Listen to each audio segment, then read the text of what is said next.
Pick yourself back up again and keep moving forward. You don't have to sprint. You don't even have to take a leap. Sometimes moving forward is something as small as getting out of bed and taking a shower.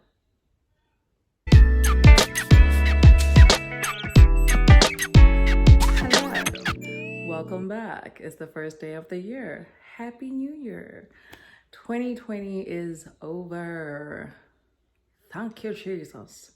But 2021 is just freshly starting, and I am so excited about what the year holds. I know my vibe is like super zen right now, and I'm being respectful because I am actually visiting a friend of mine. I decided to go away for the holidays, so hence I wasn't recording any videos since the last time we were here. And but today is January 1st, and I wanted to pick that back up again, being as I'll be going back home soon. So here we are. Hi guys, you guys can see my background's a little bit different. I don't have my ring light. But I definitely do want to take this time out just to hop back in and say hello, happy new year, and share a word with you. So I know that yesterday was, New Year's Eve, and everyone was wrapping up the year. I'm opening up my laptop. Give me 1 second because I want to read something. And just being reflective, I posted something on my Instagram, which I would love to share with you, only because, well, I'm just going to share it with you. All right. The post says, I found a journal entry from 2019 where I described myself as someone that would never go dancing out in the rain. In March of 2020, I ran outside and danced in the rain without a care. This has been 2020 for me. I lost my job where I was working before, after months of feeling underappreciated and underutilized by my boss at the time. And I was like subject to so many microaggressions. The work environment that I was in was a little bit toxic. Okay, I'm adding on to, this is not one of the posts that I'm adding here, but so just to get some context, I worked as a coach for a company, and I was moved to a different team. The culture was different. I mean, the regional culture was different, but even just the office culture was something that I was not used to. The entire time that I worked with this particular team was really rough. I had experienced every microaggression you can ever imagine under the sun. And towards the end, I had just stopped trying, not in the sense of trying as in like I didn't care about my job. No, I cared about my job because I cared about the people that I worked with. But naturally, I am not a person that says, I'm responsible for A, so whatever happens over here, I'm not going to worry about it. That's not in my nature at all.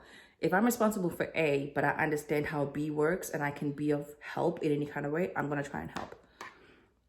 But that environment just wasn't not welcoming to that. And I found myself being put in a box that I didn't necessarily fit in, put in a role that I did not apply for, and then just being underutilized. And it was draining. It was draining. And I remember literally, my friend and I always laugh about this, but the Thursday before my getting fired, I was on the phone with her, just telling her how I was over it. I did not want to work with those people anymore. I didn't like my job. I didn't like the interactions I was having at work. I didn't like feeling like all I had to do was sneeze to be labeled as the angry Black woman.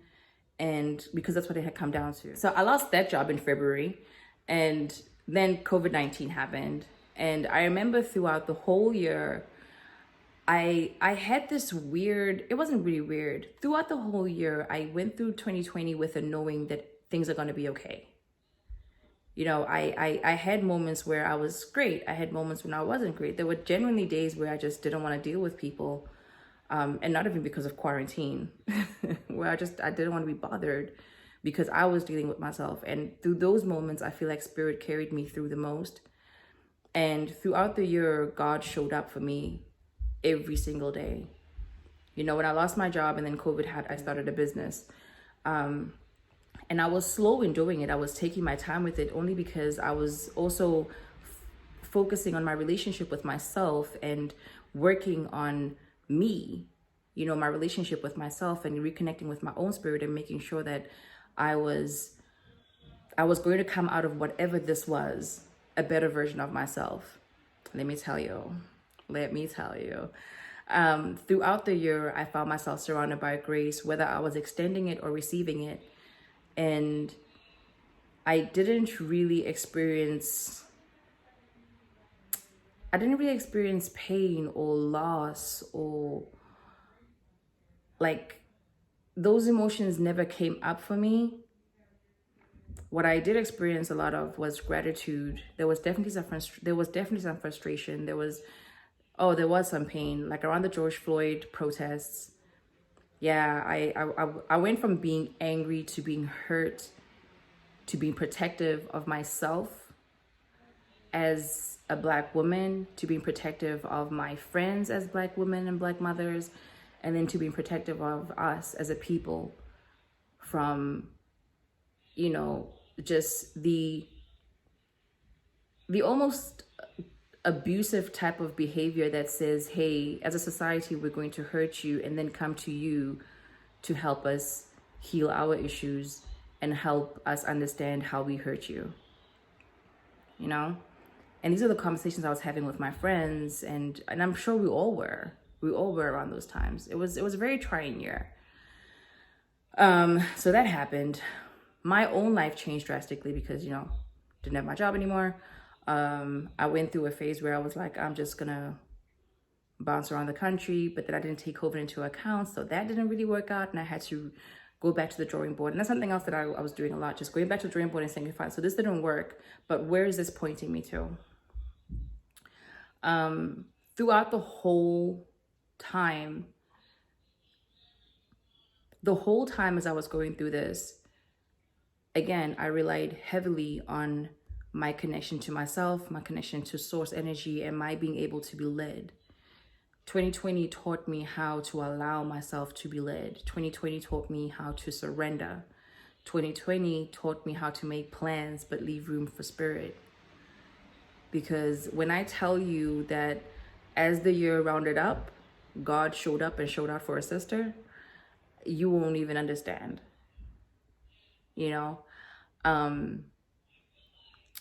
And things were great. And as I was writing this post yesterday, I was sitting down, I got a call from my aunt who's in South Africa, letting me know that my uncle had passed away. And I mean, my heart broke. My aunt's my mom's older sister, and my heart really just broke for her and my cousins. I lost my parents at a young age, so I know what the pain of losing your parent is like. It's not the same for everybody, so I'll never say I know exactly what they're going through, but I can relate to it because I've experienced it. And then as for my aunt, this has been her life partner for years. So to lose that, I can only imagine what she's going through. So all that brought me to this part of my post. And I said this. So after talking to my aunt, I carried on with my post and I said this. This moment right now is symbolic of our human experience. In the midst of joy, we can experience pain. In the midst of being full of gratitude, we can experience loss. In the midst of success, failure can be a part of the process. In the midst of love, we can experience fear. We hurt, we ache, we stumble. And sometimes life forces us to take breaks. But for any of this to be worth it, we have to forge on. So on this very first day of January, I encourage you that regardless of what 2020 dropped on your lap, to make any of it worth it, pick yourself back up again and keep moving forward. You don't have to sprint. You don't even have to take a leap. Sometimes moving forward is something as small as getting out of bed and taking a shower. Start with the little things, because that's what really matters. All right, I love you guys. I am so excited to be recording these videos again. I miss doing this. I'll be flying home this weekend.